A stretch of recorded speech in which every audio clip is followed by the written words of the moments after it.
Za 4 dana 100.000 posetilaca koji slušaju džez.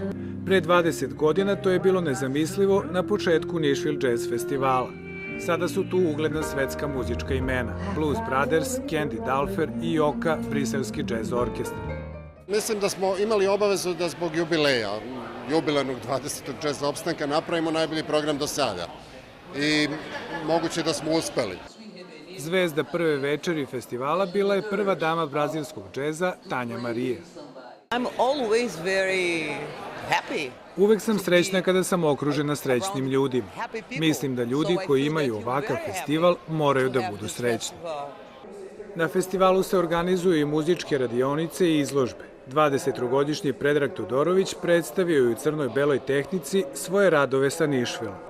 Mislim da crno-bela fotografija ovde najbolje prikazuje ono što džez donosi. Festival tehnički pomaže i više od 350 volontera. Ana Stambolić iz Užica prvi put je ovde. Ovo leto sam žela da slušam kvalitetan džez, takođe žela sam da doprinesem lokalnoj zajednici, a i žela sam da upoznam nove prijatelje i drugare.